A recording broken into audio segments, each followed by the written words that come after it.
Welcome to episode 82 of the Permaculture PIMPcast, the only PIMPcast on planet Earth where we discuss permaculture, preparedness, and practical living. How you doing, son? Pretty good. How are you? I'm good. We ain't talking about punks this week, so that's a good thing.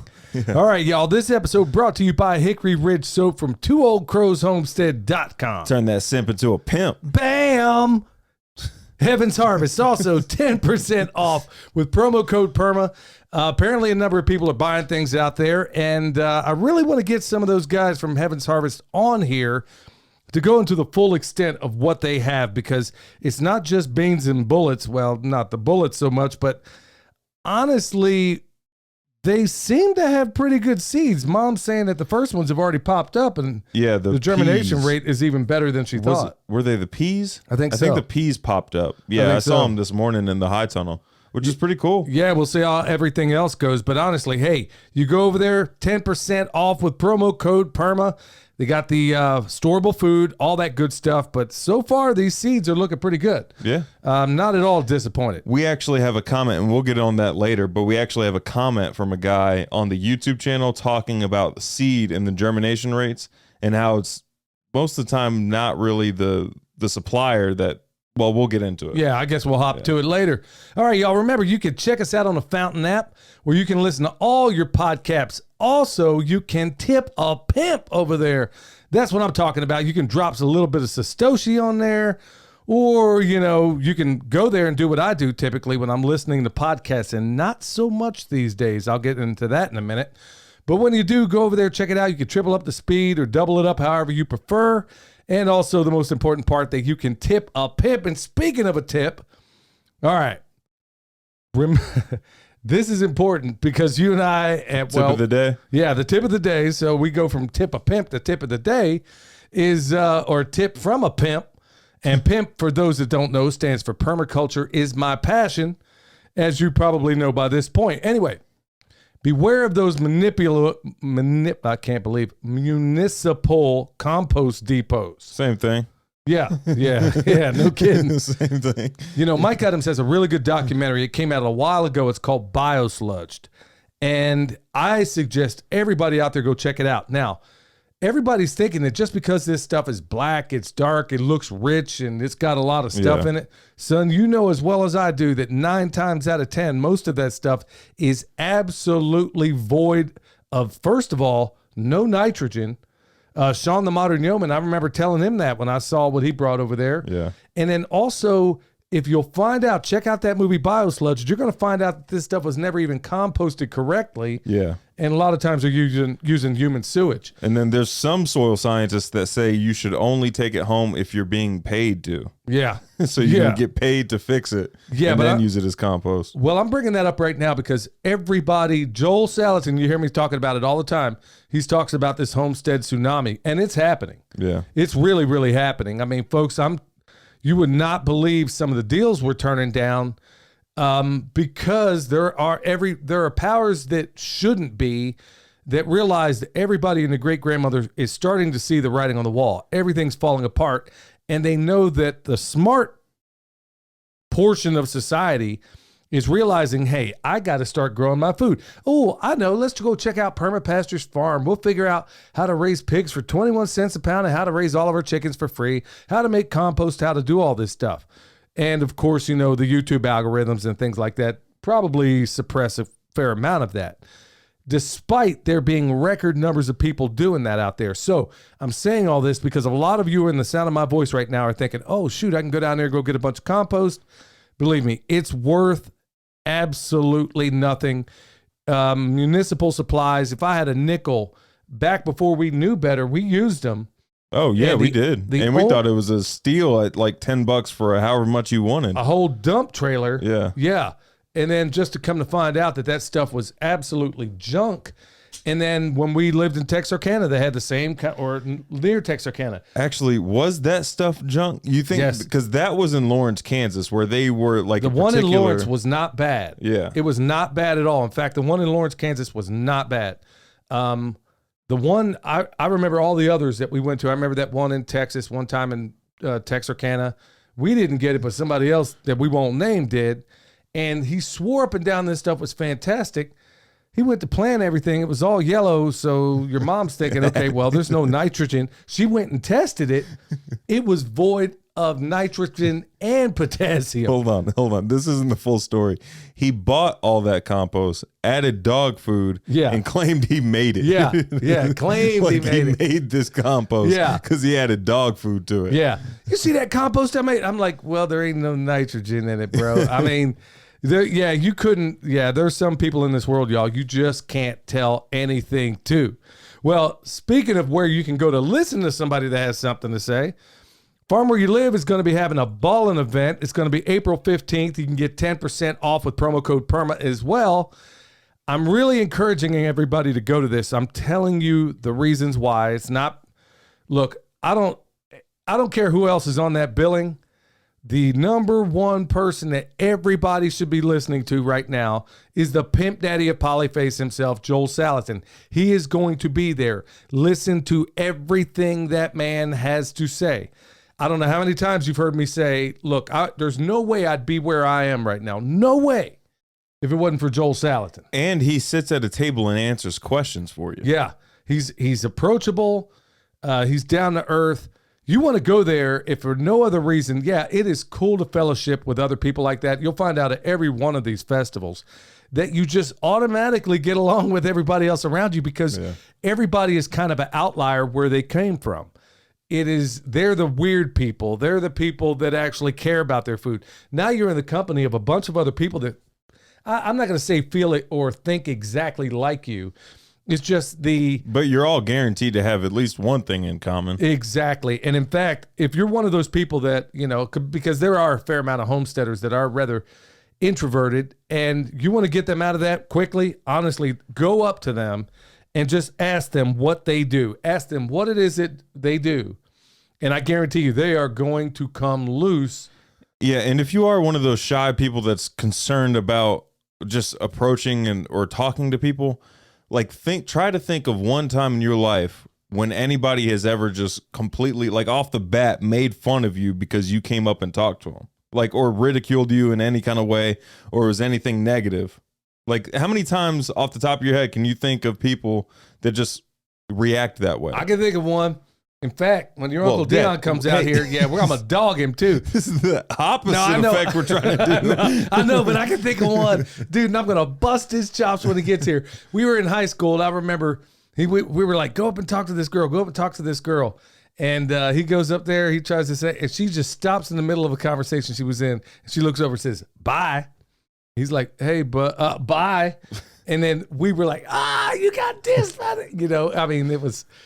I'm sorry, son. I know you're making a profound point, but I know he's listening right now, and he's going to get on this microphone when he finally gets here, and he's going to lie about it. But y'all heard it from the horse's mouth right off. Was it a hood rat he went and approached? No. It was this girl. It was I can't remember the girl's name, but he won state. He was a state champion wrestler in Oklahoma, and had a lot going for him and everything, and all the girls liked him. He's a good-looking dude, and he went up there, thought he would try to. He just never had any confidence talking to girls. He went up there. So you're saying, okay, look, y'all, in full disclosure, there's that one-off, 1 in a million times you may be a guy named Dion, and then you get dissed by this girl. And then you walk back with your hat in your hand, Of course. All right, well, this isn't the South Side Oklahoma City, so everybody will behave themselves. Yeah, so you don't have to worry about that sort of thing. You're not going to have any thugs or... none of the people I necessarily grew up with. But yeah, definitely go check these things out, y'all. And despite some of the emails and everything, no, there's not going to be a homestead beatdown. There won't, unless you just absolutely want me to slap you. No, there won't be any of that. So, somebody, I don't know who put it out there or made it go a little further. Like, hey, man, I heard you're going to be a fist fight. I'm like, no, what? No, dude, go back and listen to the doggone thing. That was called comedy. And if anybody watched the Boondocks, if you do want a fist fight, all you have to do is throw a chair into a crowd. Oh, yeah. And then a fight ensues. And I got a lot of positive response, actually. And from some black folks regarding that last thing. They were in full agreement, too. They are every bit as appalled by what's going on in this thug culture as I am. So we'll drift right on into the farm news. Well, I went out there this morning, cut down a lot of the multiflora rows that we had come back. We had largely eradicated it because look, when your soil's good, you don't have bad things happening. When you neglect it or you overgraze it or you do foolish things like get yourself way too busy that you screw up your grazing pattern, things get messed up. But the good thing is we know how to bring it back in balance. Right. So what were you out doing today besides weed eating like crazy? Kind of everything. Went and got rock, went and got hay for the bare spots, like up in the forest that we're turning into silvopasture. Chopped down some of those like saplings that are regrowing in between that silvopasture. As we speak, I have a thorn stuck in my middle finger right now that won't come out. I mean, yeah, I was running around all day for the most part. Edited a video. That's out, by the way, where that Flomatin? Nobody can ever say it right, man. Fame. No, everybody says it. Flomatin, I think, is the name of it. I keep seeing an I after that T. I know. Everybody does. Everybody does. I wasn't the only one doing it. Flomatin famous. He teaches you how to graft trees. Yeah. And what was it, $50 for an entire orchard? Yeah, when you get down to brass tacks, I mean, even if you were to go out there and just grow your own root stock, he's out for the root stock, of course, and that's almost nothing. $1 a piece. Yeah, he was very, very impressive, he and his wife. And honestly, there was more footage, of course, I wish we could have put in a video where they built a little teardrop camper and they do all their stuff in that. Yeah. But look, y'all, you can go down. I went to one of the local garden stores, the one over just town over. Yeah. And I went in there, and for a tree the size I was standing, I'm telling you, that thing was $150. Yeah. And I'm watching these elderly ladies primarily in there getting these things, and I'm just like gritting my teeth because I know what they did in a lot of these things. They took bare root. I mean, I saw this. In fact, I almost yanked it out of the pot just to see. They're taking bare root, maybe a 1-2-year-old bare root. They're putting it in a 5-gallon pot, and they're ripping people off. So the way around this, that's what it is. I mean, that's what a lot of people are paying for, is just like exactly that. Well, they're doing that now. That wasn't always the case. In fact, you get a lot of those pots and they'd be root bound and stuff like that. Yeah. But really, y'all, it is not hard at all. You can do it with a pocket knife and some electrical tape. Randall's going to show you a more higher end way of doing it. But it was a joy to meet him, and he's one of the ones I met out there. Came up, we hit it off right off, and it was a joy to be around. I can't wait to get him on the show and talk about the full extent of what he's doing. And I now consider him among my coaches. Yeah. There's things I know a lot more about in terms of orcharding. There's the things that he knows a lot more about. And just sitting there, I can't believe I almost said sitting there conversating. Sitting there conversing with one another. Yeah, I put in some work today. You quoted Snoop Dogg too many times on the show. It do what it do, baby. I'm over there talking with him, and we're cross-pollinating, forgive the pun, in the most massive way, where I'm like, okay, like for example, what do you have a trick to keep labels on trees that don't fade? Yeah. And we talked about it on Patreon. Yeah. I gave that over on Patreon. He had a nifty trick that he learned from an old hand at doing this orcharding. And for the longest time, I never could. I was like, this is the bane of my existence, man. You can never find a tag that stays on the tree, that doesn't fade, that doesn't do any of that stuff. And then just by having this conversation with this really bright guy and his wife, all of a sudden, got that nut cracked. Yep. And it can't happen and that's one of the many things you're going to find out when you go out to these different places.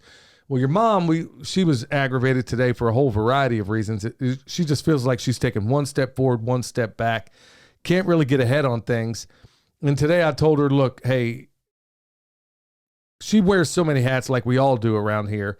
I said, look, just do yourself a favor. Just stop what you're doing. Go out and plant something. So she went out working on the potatoes, and honestly, her attitude was a whole lot better when she came back. What you said was, quit complaining and get to work. No. Okay, yeah, your mom will be listening to this episode, Jack. No, that's not really it. I know the feeling. I mean, I get it all the time. Every day doesn't go like today does for me. And you feel like you're making some headway, and then bam, there's just one little thing that sets you back. There's a series of things that kind of set her back. And it's not her fault. It's just the way it goes, and it's just one of them days. Yeah. So, she got out there and did all that. So she's off and running again. Hey, y'all, don't forget also the pig butchery is going to be April 28th and 29th, and also May 5th and 6th. With Sow the Lamb, we're going to leave that, linked in the show, right? Yep. Always is. Yep. So check it out. If you can't use it, somebody else might. Look, y'all, I'm not playing a fear game. I don't do that. I don't ever offer problems without giving you solutions. And you have got to be living under a rock if you don't see what's happening right now. All the BRICS nations, Brazil, Russia, India, China, South Africa, all these others, and then even Mexico and all these others, Saudi Arabia, are also talking about getting on board with what's going on there. This thing, I'm not going to say it's falling off the rails, but doggone it, if it ain't, it sure looks like it is. And I'll be honest with you. This is going to be the last time this year I do any classes. And if you want to learn this skill, if you think you're going to wait till next time, I don't know that you got till next time. I'll be honest with you. Because truth is, there's a lot of things that we need to do around here. And after this, unless there's some extenuating circumstance that I don't know about, it's probably going to be the last time I'm doing any sort of workshop or anything, unless it's something that just pops up. It's really local, really easy, really fast, and really close. I'm just not going to be doing it. And when I say easy, I mean where it doesn't require a whole lot out of me in terms of preparation, because we have got a lot of preparedness that we're doing around here, and it's nonstop. It's never ending. So that's exactly like, for example, one of the new, we don't want to give it away just yet, but we are about to do a new composting tea method. And there's all these different irons in the fire that we can't yet talk about, because we got to make sure this thing absolutely works. We got a product that I feel really awesome about that we got to test, and it's about preparedness. I'm doing nearly everything we're doing right now is about preparedness. It's putting in more food than we ever have, putting back as much food as we can, having things put back for other people that might be friends or family, whatever the case may be, because I really think, like Shakespeare said, now is the winter of our discontent, even though it's spring, but you get the point. Yeah. Things are getting crazy. And so this is going to be probably the last time this year, y'all, I'm in any kind of public setting, because there's things that we have got to work on right here. So that's definitely going to be happening. So with that said, y'all, we're going to go straight into my pastor, the homesteading pastor, Pastor Lon. Hello, everyone. This is Pastor Lon. As we get ready to celebrate the greatest day in human history this weekend, Resurrection Sunday morning, I want to share 2 verses of Scripture with us today. Matthew chapter 28, verses 5 and 6. And the angel answered and said unto the women, Fear not ye, for I know that ye seek Jesus, which was crucified. He is not here, for he is risen, as he said. Come, see the place where the Lord lay. I am so glad to know that morning, when Mary Magdalene and the disciples ran to the tomb, it was empty. Jesus was not there. He had risen, as he said. And I'm so glad to know that tomb is still empty today. He is alive forevermore. So I encourage you today, accept him as your Lord and Savior. It'll be the greatest decision you could ever make, and it'll be the one that'll last throughout all eternity. Oh, shoot. Best decision I ever made, y'all. Pastor Lon, y'all, he's even going to be there. Him and Miss Robbie, they're going to be at the farm where you live. Yeah. And I think there's going to be a prayer tent there, too. Well, I maybe Josh and them maybe they want to reach out to Pastor Lon. I know he's going to be there. And I'm excited to see him, man. Every time he's a wise man. Miss Robbie's as sweet as can be. Last time I saw them, we went out and ate at the farmer's daughter up in Tennessee. And, man, I was eating like my belly button was touching my backbone, man. I was starving. And they must have thought I was a total hog, man, because I couldn't quit putting it down. But he says a lot right there, y'all. Make no bones about the fact that I am a blood-bought soldier of Christ. And I am happy to say it from every mountaintop I'm ever on. And that's a big component of our show. So be sure to check out Homesteading Pastor on YouTube, Instagram, the whole 9 yards. And like I said, you will be edified. And honestly, they're doing some pretty awesome stuff at their place as well. Yeah, they're transitioning into like a rotational grazing setup. Yes. So if you're interested in that, check that out. Yeah, they putting in orchards, guilds, the whole 9 yards. I wish they'd cover maybe a little. I know they're busy as all get out, but I would love to see the development on what they've done. They were the ones I learned getting those $5 trees from. Yeah. I mean, you go get 20 trees for $5 or however many you can, and only one of them takes root, you're still money ahead. Oh, yeah. Guarantee you're more money ahead than spending $150 on those pots at them highfalutin nurseries. Yeah, absolutely. I guarantee that. All right, so y'all, we're going to jump right into the bad news, good news section. Bad news ain't even an article, and it should be. Son, have you noticed, and we kind of brought it up the last time, nobody is talking about the train derailment up in Ohio? Yeah, that's completely forgotten about. But they did bring up something else. It was spilling, I can't remember what chemical, but directly into the Ohio River. Yeah, dioxins and stuff. I can't remember exactly what chemical it was, but it was this barge that had crashed into the side of this bridge. That's something else. Yeah, and it was just dumping toxins into the Ohio River. Yeah, I ain't believing. Which goes into the Mississippi. Yeah. Yeah. Yeah, which is killing everything down. I mean, y'all, this is just absolutely dreadful what's going on up there. And I'm waiting for Mike Adams to get that little thing in his lab where he can actually test for dioxins. That's going to take some time. Yeah. And honestly, nobody's talking about it. I mean, with the news cycle being what it is, and now you got this latest thing with Trump, it's like distraction after distraction after distraction. Meanwhile, real life people up there are suffering, and almost certainly, I mean, I'm not gonna jump the shark here, but I am gonna say that there are some massive problems up there, and nobody's talking about it. What if the whole reason we are supposed to pray over our food is to remove the toxins from the food? Hey. What if that is like the entire, like God knew from the beginning that eventually dioxins were going to be dumped and that we had to pray over our food to remove the toxins? Well, I know we prayed for the good Lord of providing it, but certainly that ain't going to hurt none. No. I mean, especially, you know people as well as I do that won't eat. They come over your house and they sit here and they like have taste test things, but they'll eat from Sonic every single day. Yep. Even though you know how I live and you know the food we grow, but you're going to sit here and have, I mean, that's a whole nother story on the get, but it floors you. Everything's backwards. And so, yep. It's just a mess up one side and down the other. I'm really getting to the point where I'm like, okay, well, we've hit that level of depravity that only starvation can cure, but yeah, hey, it doesn't have to be you. It doesn't have to be us. But we also, I don't think we have to reach starvation in order for us to take back over or to like, I don't think we have to reach starvation. I don't know if we have to reach that point. We just need enough people to be tired of this. Yeah, that's an irate minority, but it was like, every single benchmark along the way, you're thinking, okay, well, this'll hit it, this'll hit it, this'll hit it.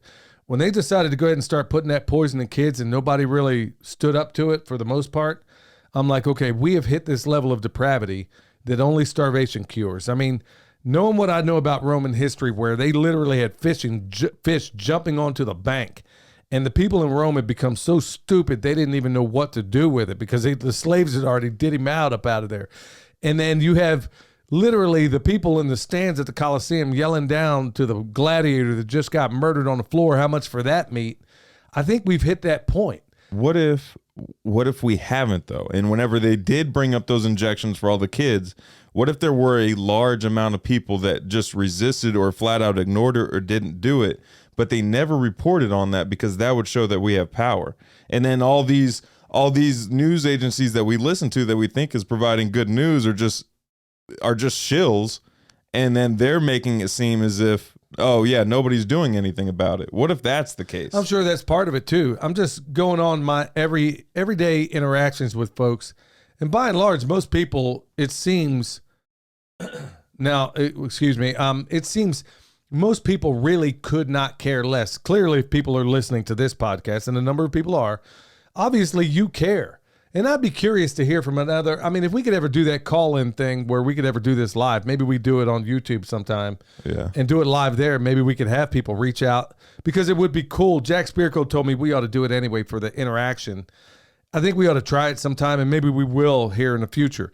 So we'll just kind of drift on into the good news because I think we've heard enough of the bad here.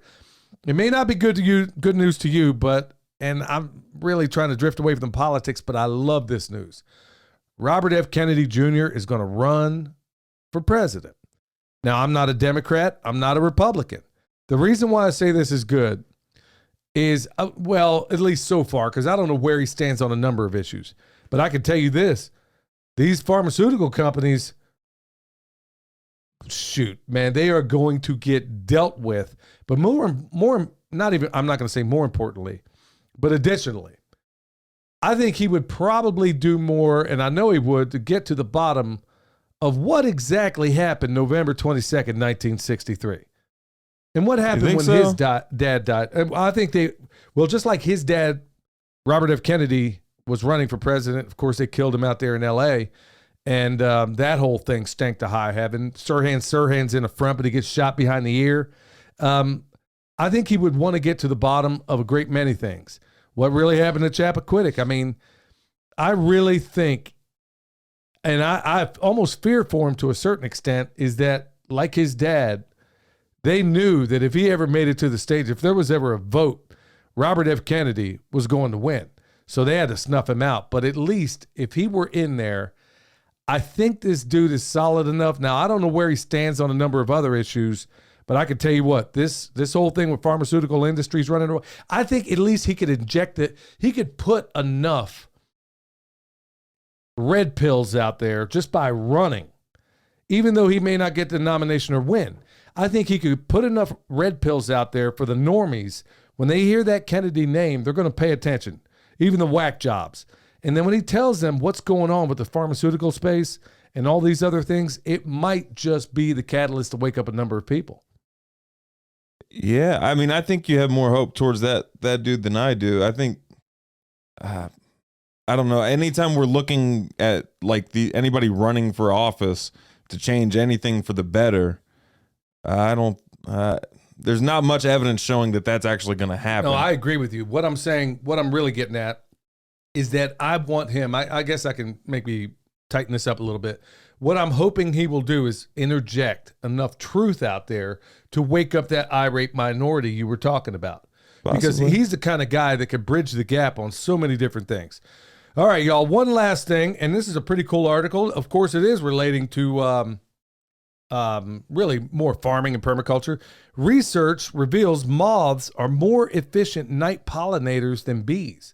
Huh. Yeah, that moths do more in terms of pollination at night. I never even gave that a second of thought about anything, even pollinating anything at night. I always thought moths as like the pests or something, like they're going to be eating. That's what everybody thinks. Like that. Yeah, and I don't know why, I just assumed that. Yeah, I did too. So, I mean, that's maybe speaking of red pill, we just got red pilled, all of us right there. Yeah, about moths. Because I never even thought about the night predators. And it is embarrassing that I never once ever even thought about that. Yeah. I mean, what kind of critters are rolling around there, walking up the stem? I mean, maybe they go to one plant, they're in there, and then they roll over to the next one. Yeah. It never even occurred to me that this is even happening at night. It makes sense. I mean, all of them are covered in like dust and tiny hairs. It makes sense that they would be better pollinators than bees. Yeah, and that's what this article claims. It's we all learned something else out there. I was really excited about that news because I'm thinking, okay, this is my vocation. This is what I do. This is what I do for a living. And it never once occurred to me, how embarrassing is that? It never once occurred to me that all this is happening at night. Yeah. Wow. How cool is that? All right, y'all, when we get into it, we're going to jump right into the main topic.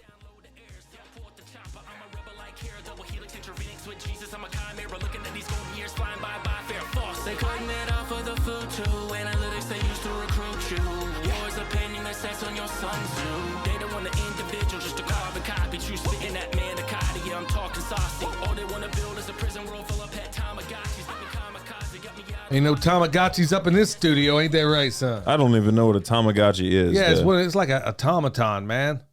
What? Yeah. What? Yeah, you're gonna have to narrow it down a little. That's such a broad category. Like he says, I'm just you now. You mean a robot? Hey, man, I'm just now understanding what he said in the first song, man. So, hey, we'll just keep it real. Hey, before we get into it, y'all remember EMP Shield, 10% off with promo code PERMA. You want to. Hey, I'm not going to belabor the point. You know what's going on in this world. The EMP Micro is absolutely the cat's meow. So, not 10% off, $50 off with promo code PERMA.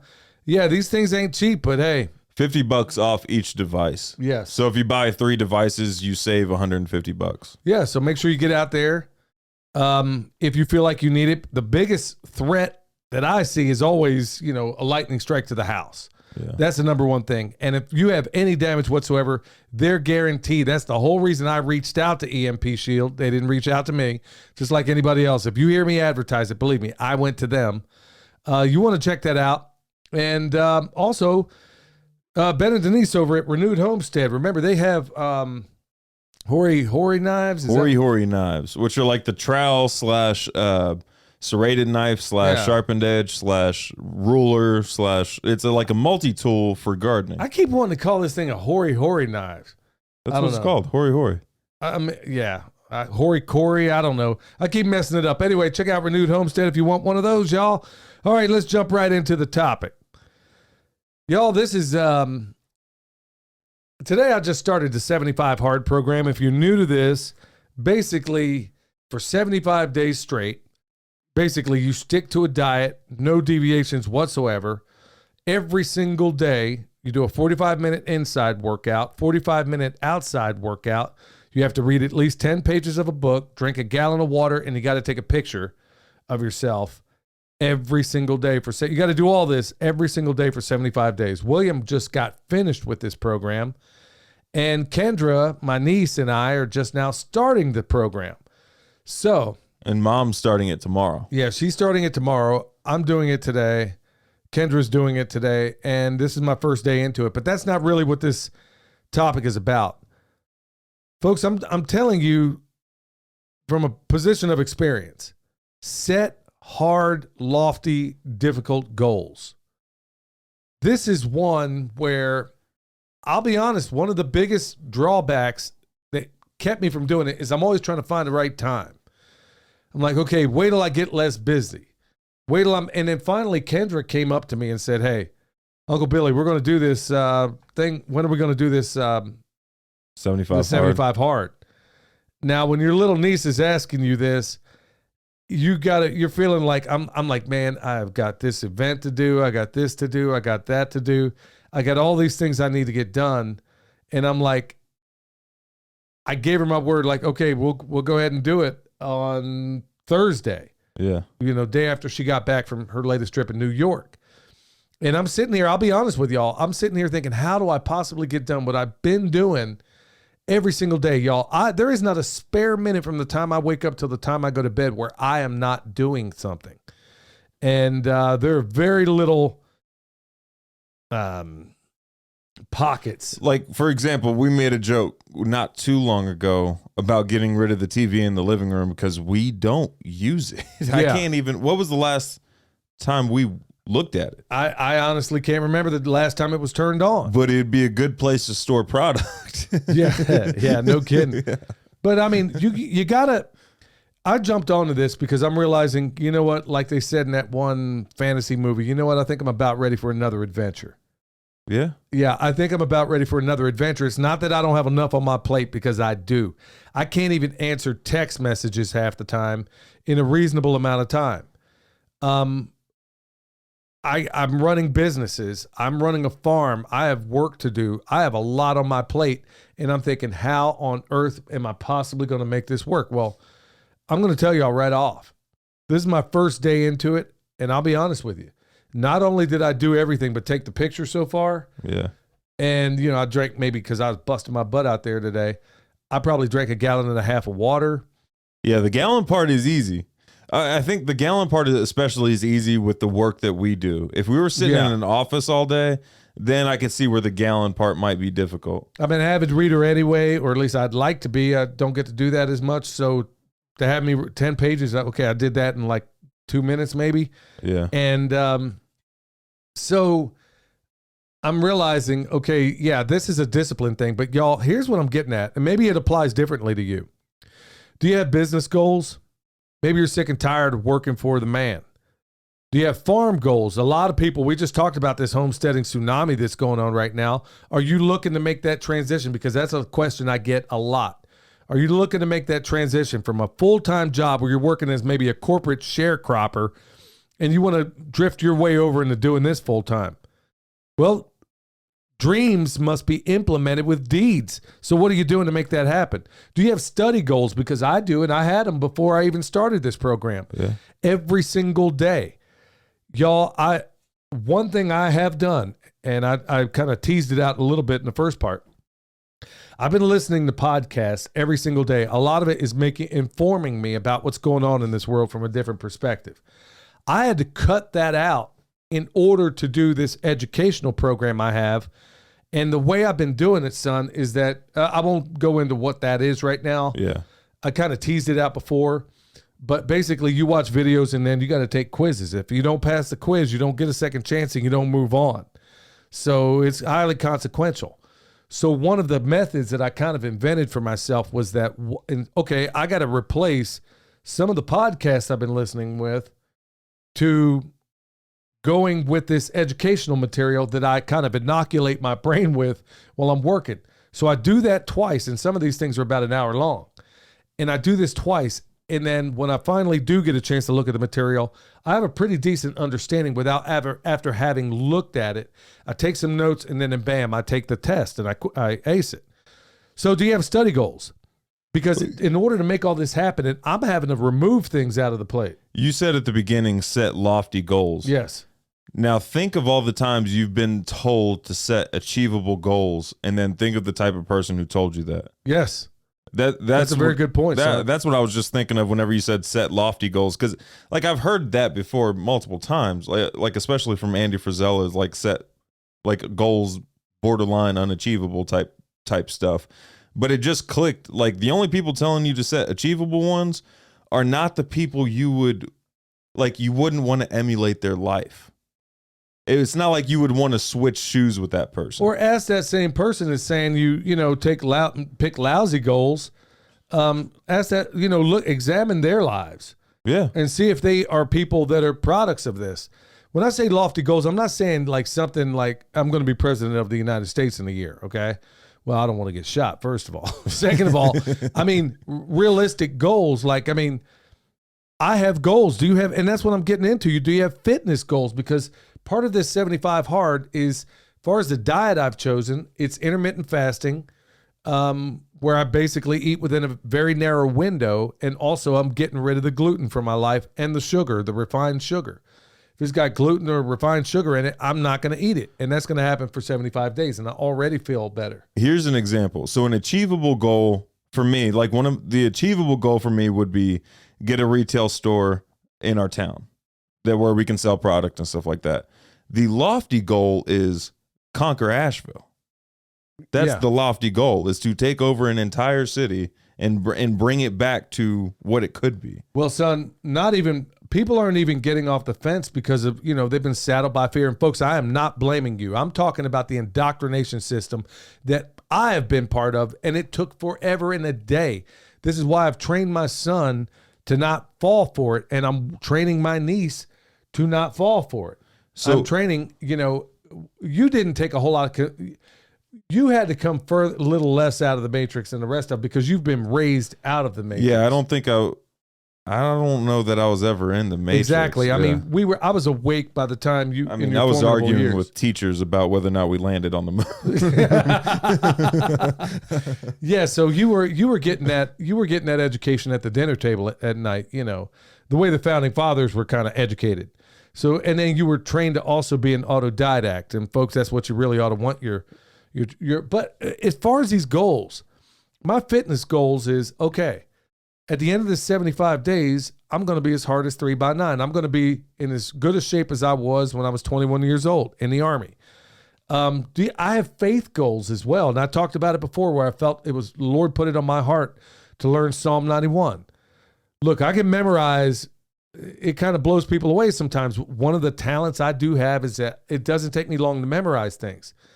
But it's not just a rote mechanical response. It's memorizing it and knowing what these words mean. That's a lofty goal to me when I say I have faith goals. Do you have family goals? Because it was like Josh, man, I wish I could. He wrote the book Evangelpreneur. Josh Tolley. And like he was talking about, okay, what are your family goals? Think about this, y'all. I really want you to think about this. And I don't know that Josh Tolley ever made it. It may have been a construct of my own mind. I don't know that. What I do know is that back when you and your mom, or me and your mom, were working full-time, both of us, didn't have to, but we were trying to get that brass ring because we always led something of a low-consumption lifestyle anyway. When we're out there going after this brass ring, think about this. You get up in the morning, you get dressed, you get out the door, you go to work. The best hours that you are cognizant of the day you are spending with strangers. Yeah. And then your family, the people you love most, they get what's left over. There's something very wrong about that construct. Now, what if I could take that same construct, wake up in the morning, work with my family, build something worthwhile, and then not ever have to interact with people, because when you're at a job and you're working for somebody else, you don't choose who you are around. Oh, yeah. You don't have that. So you give the very worst that you have to offer at the end of the day. So do you have family goals? Because you should. You should. Because really, what are you going to work for? What's all this for? If you don't have goals on that, then really, do you have mental goals? Part of what I'm doing with this program, it is a mental program. That no matter what, you have got to achieve these things in the course of a day. Folks, I'm here to tell you that today, even though I don't know where the energy came from, well, clearly from the Almighty, but I don't know. I can't remember the last time I got more done in my life. I can't remember. Dad, just remember this is the first day. Yeah, and it's not always going to be that way. But I'm saying I was nervous right from the outset of thinking, how am I going to do the things I have to do every day? Oh, yeah. And add this to it. How am I possibly going to do that? Well, you did it. And in fact, that was the best version of you I ever saw, was while you were doing that program. So I'm like, okay, my son inspired me to say, okay, he has a workload and he's having to get things done and he's got a lot on his plate. But he did it no matter what. I saw you out there in the rain. I saw you out there doing it no matter what. Every single day. Wait till that 10 o'clock outdoor workout comes along. And that's not to discourage you at all, because you kind of, once those situations pop up, you get like a burst of energy. Yeah, but see, the thing about it is that maybe part of my background that helps is that I know what it's like to live in, from a military standpoint, I know what it's like to be in a difficult circumstance for a long period of time. For example, let's say you're outside in the military, and depending on the job you have, this may not apply, but you're out there and it's freezing cold, and you ain't going to no house at the end of the day. You're not going to sleep on a bed. You're going to be under a poncho liner with your homeboy, and you're going to try to make the most of it. And you're going to try to, try not to freeze. Okay, same thing in the heat. And then do this day after day after day in the Middle East with no rest. I mean, with no real rest, no sleeping on a real bed, and never taking a shower that whole time, So it's like there are parts of my life that have already prepared me for however hard this thing may become. But at the same time, I realized that I have gotten soft. My diet was lousy. I'm eating gluten, sugar, things I know that I'm not supposed to ever eat at every doggone meal. And I'm like, okay, this has gotten out of hand. I've got to straighten it's going way out of. So that brings me also, do you have strength goals? Do you have, every single facet of my life, I have goals in them. And then these aren't things that I'm not working toward. Like I said, a guy with a lot of sense once wrote, dreams must be implemented with deeds. You can sit here and wish all day long. I know a whole lot of people in my family. Well, if I had it to do over again, what? You're doing it now. Yeah. Why wait to do it over again? Do it now. There are certain things that you can't control, or certain things I cannot control. These polecats that are ripping this country apart, that are intentionally trying to destroy it, at least from my point of view. But I can't control what goes in my mouth. Yeah, I can't control what I think. You can't control how insulated you are from all of that. Yes. You can't control whether or not you have community built up before that. And so before I started this 75 Hard, I had already started doing that. I titrated myself down from this battery of podcasts that I'd listen to all day, and replaced a fair portion of that with educational material that I need, that is going to make me a much better farmer. that is going to make me a better educator, that's going to make me a better permaculture designer, that's going to open up other opportunities. And frankly, it's going to help an awful lot of you out there. As soon as I get this nut cracked, as soon as I get this additional training, it's going to change everything we've been doing on to another level. And also this 75 hard. Okay, so Dad said set lofty goals in the beginning. The 75 hard teaches you how to achieve those goals. And it's by taking actionable steps every single day towards your goals. It's not something like, okay, this week I'm going to achieve this goal. It's until the goal is achieved, I'm going to take steps towards it every single day. So I'm doing that in addition to the power list. I started with the power list, and and then I found myself for a while there, like, okay, I didn't hit the mark today, and it would irritate the living crap out of me because I can't stand to have something on my list and of things I got to get done that day and don't do it. And then all of a sudden I pulled my bootstraps up and said, okay, you're going to get this done, Jack. You're going to do it despite all these distractions, despite, this, whatever. Like I said, there are text messages that aren't getting answered because I have goals. I have got to order my life and order the direction of it in a way. I mean, there's a lot of wonderful people out there, but I just don't have, I never did have time to do a whole lot of texting or anything like that, but it's just going to have to, there are other things I have got to get done. Yeah. And also one main thing we should say about the texting is that if we're not in the house, we don't have service. Yeah. So it's not like if we're out, we can text. It's like, oh, you go up to the house and then you get a barrage of texts. And then it's, yeah. Yeah. And you just don't have, I mean, we have got so many irons in the fire like so many others do. But look, we are trying. I mean, when I say we, I'm talking about me right now. I'm not a me kind of person. But if I'm going to be the best dad, husband, uncle, these days you could say aunt too, but I mean, if I'm going to be any of those things, if I'm going to be any of those things, then I got to be the best version of me. I got to know, you may not always get a response from me. When you email me, it's always easier because I allocate time to do those things. Yeah. Now, I can't give you a lengthy response half the time. And sometimes I may not even respond if I intend to respond on the show. So that also helps as well. But y'all, there are tons of opportunities right under your nose. And at this time where it seems like everything's falling apart in the United States of amnesia, it seems like all of that is falling apart. This is the time where you really got to pull it together, not only for yourself, but for everybody out there.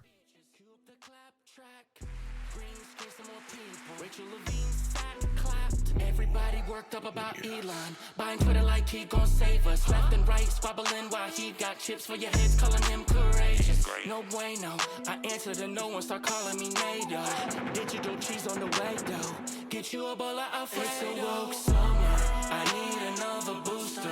Before I hit the beach, BLM on my koozie. Alrighty, it is definitely a woke summer. It's gonna be, I'm sure. All right, y'all, to the Q&A section. This is one I meant to get to last week. For some reason, Donna, I don't know what happened. I was so perplexed I couldn't even see straight. Donna, sorry, I'm just now getting to it. I don't know what's happening. And by the way, some of y'all that send emails, I run into you at some of these events. You're like, I emailed you. Look, I don't know what's going on. Some of these emails I'm just not getting. And, hopefully yours gets through. For some reason, Donna's disappeared, and I don't know what happened there. It was driving me crazy because I wrote, I'll answer on the PIMPcast. Anyway, she says, I love the PIMPcast and the YouTube channel. I live in Texas and interested in all this information. My question is, in the orchard, I kind of understand nitrogen fixer fruit concept, but was wondering if you can plant a nut tree in the system. Yep. Yes, absolutely you can. Just be careful that some of these are allopathic. Yeah, like black walnuts. Be careful with that because you won't have a guild. No. I mean, there's going to be a lot of things that don't want to grow around things like black. Just make sure it's not allopathic or walnut, anything like that. The NAP pattern, N stands for nitrogen fixer, so any nitrogen fixer that applies. A stands for apple and P stands for pear. Apple and pear just... there's just the distinction that those two trees are different cultivars. So that way you're not putting all Macintosh apple all up and down your orchard and calling it good. it confuses the pests right. and all that stuff. It's nitrogen fixer, apple, pear. It could be nitrogen, as long as that third one is a nitrogen fixer.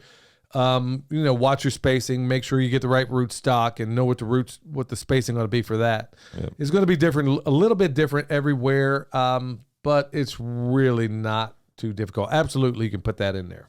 I got one from Jed on the Fountain app. Let me start by saying I admire your conviction, and this is in reference to the Liberals versus Hood Rats episode. Let me start by saying I admire your conviction. However, every time you talk about endorsing seeds you haven't tried, I think of an interview with Greg Peterson in which he theorizes that seed viability tables all originate from 1840s publication, The Southern Gardener by Mary Edgeworth. These facts were passed down to newer tables, but are based on anecdote. Contrast with the 1870s storage test of William Beale, whose seeds still sprout. A lot of good seeds get tossed because of guesses. So I think what he's getting at, a lot of it has to do with your soil and how they were stored and stuff like that. Yeah, that's all going to play a role, but some of these big seed companies, as of late, I don't want to give the names out because I think they have done good work in the past. But man, I'll tell you what, Danny at Deep South came down on them like a ton of bricks. Your mom has privately. And these are some of the biggest seed companies out there. Some reason, I don't care what the reason is, man, you're sending seeds down the road that ain't working out for these people. The germination rate is not looking good on some of these companies. Yeah. Yeah, obviously it all goes back to soil too. But when you have that's one thing about Heaven's Harvest, man, and I think may have something to do with this. Some people have said, well, they're being irradiated in the mail. I don't know about all that because I've sent a number of seeds through the mail and nobody that I know of ever had a problem with it. But it's also not it's also not coming from a seed company. Yeah. I don't know. I mean, it wouldn't be hard to, like, you find out the distribution center of the seed company, you just make the post office in that area scan the stuff, and that's only a couple post offices you'd have to do that at. Yeah, I don't know. I mean, all I know is that when they're making these claims, these survival seeds, man, I'm always going to come down like a ton of bricks on that. Yeah. All right, got one from Laurel. Good afternoon, Billy. Basically, she's talking about this episode 55, which I don't remember exactly. Was that the Permaculture Pimp Daddy episode? I can look it up real quick, but yeah, go ahead. Anyhow, Lauren, I know you're having a tough time, doing your thing, and she's never been married. She's out there making a life of it, doing the best she can, trying to, carve out an existence. Hey, Lauren, just like we were talking about with these goals, you're going to have to set some if you haven't already. And I know a lot of people are doing the best they can. You just have to keep at it. Yeah, that was the Permaculture Pimp Daddy episode. Yeah, so, I'm sure, seems like a number of people really resonated with that episode, but yeah. I got one from Danny OTK154. Is it politically incorrect or is it truth? Talking about the Liberals versus Hood Rats. And I got another one from Strider47, #TipAPimp, #CatchJack. Well, were you going to say what that was? That's what it was. That's what he commented. Oh, okay. He has got a separate comment. I can go ahead and read. No, well, I'll just respond to that one before. Is it politically incorrect or is it truth? It's both. In today's world, speaking the truth, what did Orwell say? It's a revolutionary act to speak the truth when you live in a world of lies. And everything, nearly everything I thought I know or knew is a lie. And I'm finding that out about everything. And like I said before, the only thing I'm 100% sure about is that Jesus is my Lord and Savior, that he's exactly who he is and was and will always be. Outside of that, I'm questioning just about everything.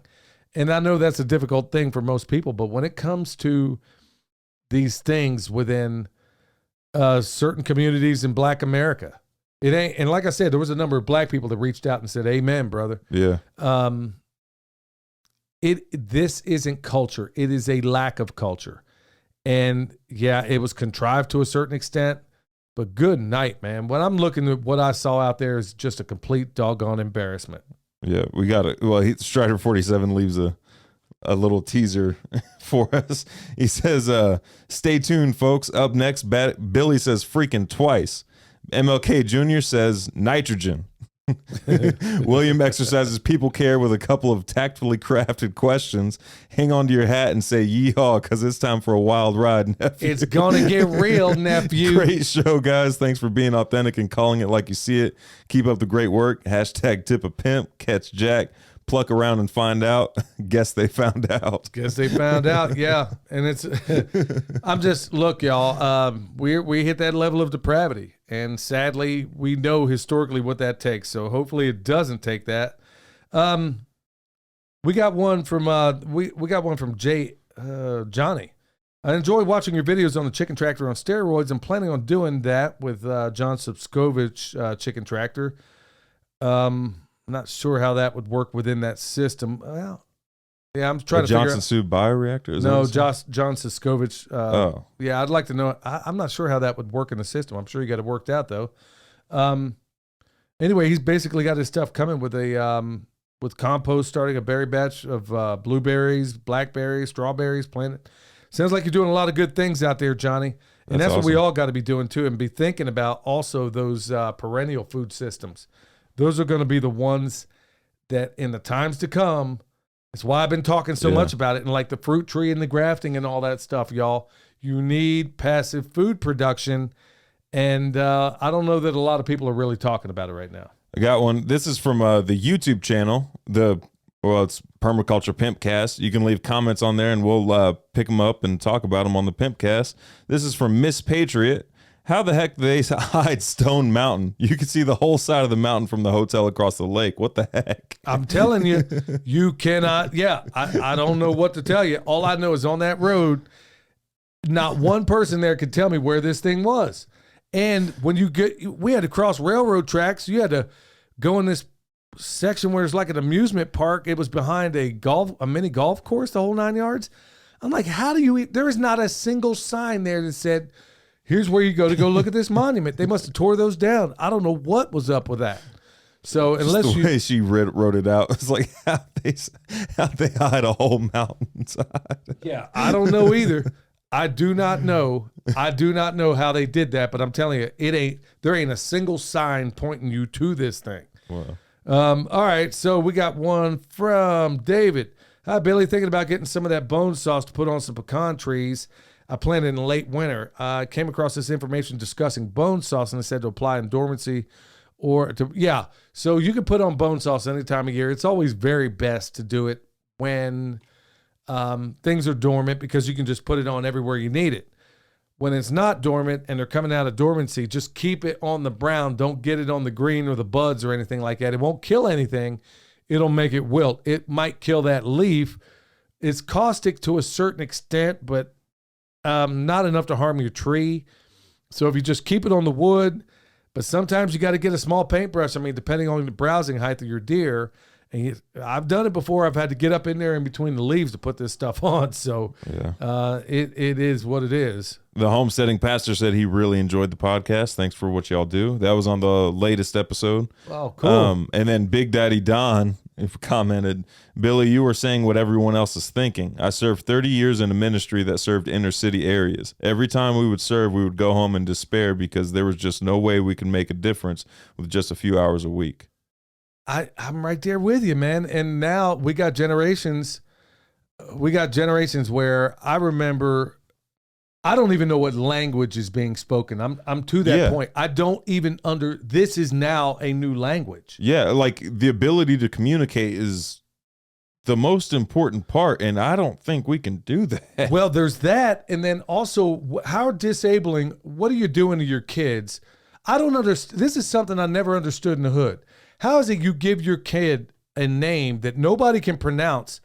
And these days, is a sufficient ghetto name isn't complete without the misuse of punctuation marks like D, hyphen, Quan, apostrophe in a name. Yeah. You want to use a punctuation mark? How about a question mark? How do you even pronounce half this stuff? And then you get mad when somebody can't pronounce it. But also, I'd like to know, why is it every single hood route rat out there. You'll give these kids these ghetto names that will ensure they will push a mop for the rest of their lives, but you'll name your dog Bob. Yeah, got names looking like Twitter handles and stuff. Yeah. I barely understand that reference, but it was clever enough. No, I'm serious. Remember that one that was down in Texas? They named that kid the coldest. Coldest. Go look this up, y'all, if you think I'm joking. The coldest to ever do it. Yeah. Crawford. That was his real name. Crawford. The coldest. Now, okay, let's just say the rap world or the football world doesn't work out for him. I mean, how many people are going to look at us? I mean, I promise you, he's never going to be CEO of Microsoft. Okay? He has to be a pimp if he's not a if he's not a pimp named Slickback. That's his only chance. There's your chance. Yeah. So, I mean, I don't get it, man. Everything is backwards. I won't go down that road again. But honestly, folks, when you give your kids what you think are Afrocentric names, every African I've known, and I've known many, believe it or not, have biblical names. David, Samuel, every single African I've ever known. Okay. So if you think you're giving them an Africanized name, well, think again, Jack, because you're not. You're only hamstringing these kids. All right. So anyway, it's my turn. Oh, I thought it was mine, but go ahead. I got one from Tim O. Blake. Robert E. Lee, whose allegiance was to his God, his family, his state, then the Union, who turned the Confederate Army into the old gray fox, able to fight toe-to-toe with the entire might of the federal government. I respect real generals. I knew that I had a good feeling about Billy and William. Says the great-great-great-grandson of 2 Michigan volunteers, 16th Jardines and 23rd, 27th Infantry. Well, we attract some smart people out there, man. One of my favorite books out there on the shelf is a collection of quotes from Robert E. Lee. And you talk about some of the people that were most maligned, like people like Robert E. Lee and Stonewall Jackson and a number of others out there. And, you know, they saw this as a war of northern aggression. Slavery had nothing to do with it. And it was a war of northern, you know, like you're showing up to my town. I mean, Robert E. Lee, man, I could probably do an entire show on this. In fact, maybe I will in the future. As far as the real history regarding Lincoln and the Civil War and all these things that we think, when I said everything is a lie, y'all, I am talking everything you've been taught in history about these people you thought were so wonderful were not. Yeah. And I can prove it. And slavery was never abolished. It was legalized. That was it. Well, now we got a different kind of slavery, you know, where everybody is they're in prisons that are within their homes now. You know, we have a new kind of slavery where I can't remember the guy's name. It was a Native American, I think it was Apache. He said, we have new kinds of reservations now where they're even better than they were before. You know, an American public, they live in a prison with walls they can't see and with bars that are invisible. He said it's just a modern, you know, Indian reservation. And here's your ankle monitor. There you go. Yeah, it's called a phone. Yeah, that thing he's holding up right now. Oh, yeah. Sorry, audio guys. Yeah, basically, we got one from Spencer here. He says, I got the deer velvet about a month and a half ago, and my old lady thought I was sterile for the longest time. What the? He says, what the? Yeah, what the heck all that has to do with anything, you might ask? Well, she's been baking 3 little biscuits for about a month now. I'm scared. I don't have a good father figure, and I'm about to be one. Nephew. Hold on, you triplets? Like, dang, boy, you talk about your million men are marching, nephew. I mean, hey, right out hold of the on. gates. There might be a correlation between this deer velvet stuff and babies. Well, yeah, I don't know. A lot of other people have had good luck with it too, and I'd kind of slacked off for a little while, but I'm back in the saddle now. Man, you talk about, hey, bro. If I have a sibling popping up here soon, you know it works. Yeah. Man, he says, I'd love to pay for it. Look, man, I don't take money for advice or anything. And he says, I became a homesteader because of you, Joel Salatin, and Jack Spearco. Wow. Man, I don't even know what to say to that, nephew. Look, hey, think about, we talked about goals on this program. Maybe being a good dad ought to be one of them. You didn't have a good dad. You know, my dad, I think, did the best he could under the circumstances between robbing KFCs and stuff like that. But he straightened himself out, and there's more to that story. But anyway, Well, okay, so despite dad having not the best dad in the world, dad was the best dad in the world. So don't be worried. It is extremely possible. And there are people who have outstanding fathers who still turn out to be pieces of crap. Well, so there's thanks. that too. Well, thanks, son. I do appreciate that. I mean, you know, King David, man, Absalom was his son, you know. I mean, he was king. He had the heart of God, you know, and he still had an Absalom out there. So, hey, bro, but that's not to say, look, you got 3 in the oven. I don't know why I said that, man. Okay, he's probably as nervous as R. Kelly standing outside of a daycare right now. Okay, hey, make it a goal. You can be a good dad. Get in the word, maybe kind of lean back from calling your wife your old lady. That may not win you any.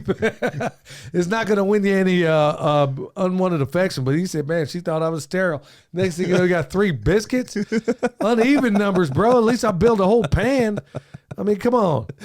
Get it together, nephew. That cracks me up. They went from nothing to triplets. Triplets. Like, hey, man, you were firing blanks, and now your million men are marching. How about that? I got one from Kristen Nat Vidge, I think. I can't really. I'm sure they'll forgive you. Yeah. But that mentality will blame everyone but who owns the behavior. Plus, our government feeds into the lies that everyone is out there to get them and hold them down. I have nothing against black folks. I have something against a behavior that comes from that mentality. Liberals are just as bad. I'm right there with you. Right there with you. But I can give you some of the awful, dreadful statistics that Juan Williams, despite what he pretends to be on Fox News, he wrote some pretty incredible books regarding the behavior of Black America, and then he's down there playing a role, so I have no respect for him anymore. But back when I had a little bit, I read his books, and he had some pretty interesting things regarding these statistics. So, yeah, it's a crazy place for sure. Anyway, got one from Natalie and Denico. They have a YouTube called Our Brown Farmhouse. And he had a lot of wonderful things to say here. They're down in Florida. He said he'd like to meet one day. And anyway, farm where you live. That's going to be a good place. In fact, it's going to be the only place to catch me anytime soon. Because after that, y'all, you'll be able to find Bin Laden easier than you can find me right now. So, we got another one from, we're nearing the end of this thing. We got a lot of them. Hey, y'all, some of the real lengthy emails, I can't really read those on here, okay? I can't. I mean, it's just too much. I just can't do it, y'all. There's a lot of people asking about comfrey. Yes, we got more in stock if you need it. And remember, the goal there, yes, we do sell it, but the goal is to get to the point where it can't be sold. We want to make this stuff so ubiquitous that, you know, when you try to give it away to somebody, you're like, hey, man, I got 10 of them at the house. There's all kinds of reasons why we could talk about that regarding comfrey, regarding yourself, there's a reason it's called knit bone. There's a reason why you can feed it to your animals. There's a reason why the pharmaceutical industry wants to demonize this stuff. And okay, I've got to bring this back up because it's incredible. That one woman who her dog had almost a compound fracture. Well, they wanted to amputate. Yeah, and it's walking because of comfrey. Yeah, she sent that video she sent that, not video, but pictures. And I'm like, you have got to be kidding me, man. Even though they wanted to sit here, she sat there, splint that bad boy up and made it happen. Well, don't stand between a pet mommy and her doggy, that's for sure. Yeah. But hey, y'all, hope this has been a real blessing to you. Hope to see a lot of you next weekend. We're going to be at the Farm Where You Live festival. Hopefully we got a table set up there. Hopefully I can make product. Hopefully a whole lot of wonderful things, but set lofty goals, y'all. I'm serious. Set lofty goals. You can do it. Until next time, y'all, stay alert. Stay alive.